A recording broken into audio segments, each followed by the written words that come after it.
How does it feel having to hide your nationality? Oh, well, it's complicated. We're just a regular family from Brisbane that decided to ditch the 9 to 5 and take off around the world.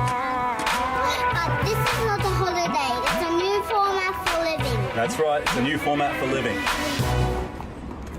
After 3 months in Europe, our visas were set to expire. We're heading back to Korea. We're going back to South Korea.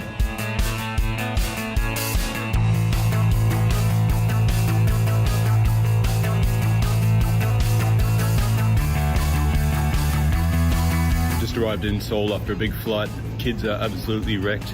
We're going to try not to misplace any luggage this time.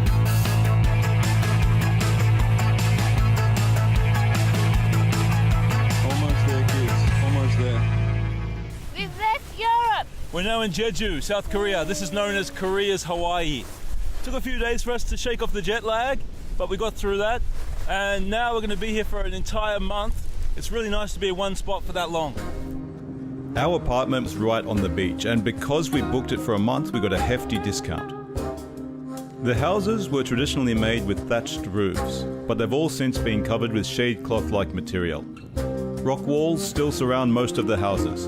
The kids love playing at the river and down at the beach. It can get pretty wild if the wind's blowing. We're parallel to the main flight path, so we see a lot of planes coming down. The Jeju-Seoul route is said to be the busiest air route in the world, even busier than the Sydney to Melbourne route. There's a lot of exercise equipment in the streets, and the pedestrian crossings have lanes for each direction. Some of the busier intersections have fold-down seats to rest on. Most bus stops have free Wi-Fi and multi-language interactive touchscreens. The buses also have blazing fast Wi-Fi and are super cheap with a uniform price to go anywhere.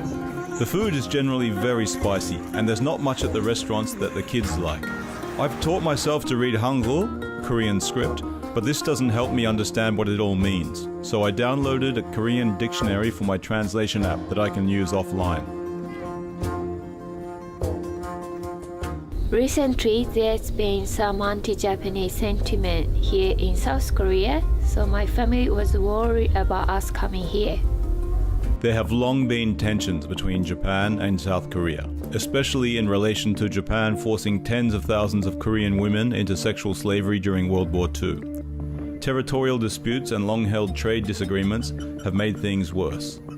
On the streets, we've been trying not to use Japanese. We use English, and if people ask, we just say we're a family from Australia. How does it feel having to hide your nationality? Oh, well, it's complicated. Stressful? A little bit. But luckily, if I don't speak, I look like Asian.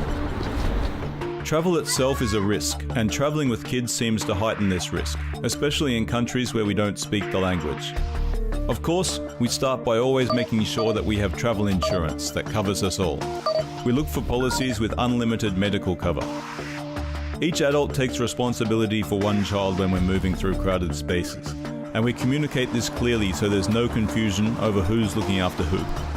We also put my business card in the kids' shoes, so if they get lost, they can show someone the card with my contact details on it. I've coached the kids to do this. We do our best to be aware of what's happening in the places we visit. We postponed a trip to Paris by a couple of days because of a big yellow vest protest, and we changed our plans to travel through Barcelona when huge Catalan independence protests broke out. On my last day at work before embarking on this adventure, my colleagues kindly gave me a prepaid gift card that functions like a credit card. It's been really useful in situations when I felt my credit card may be compromised in some way. We're about to wrap up our time in South Korea, and the next episode of New Format for Living will be the last in this series. Next, we have some unexpected challenges thrown our way, so we head somewhere familiar. If you've enjoyed this video, please hit the like icon and subscribe to this channel. The next video is the final video in this series, and we share a couple of surprises. Some of them were completely within our control and the others were completely out of our hands. But you'll have to watch to find out what they are. Thanks for watching. If you've missed an episode of the New Format for Living, not to worry, we've got a playlist with all of them here. And if you'd like to see some of the other great content on offer from ABC Australia, look up here in the corner. And don't forget, like and subscribe to the channel.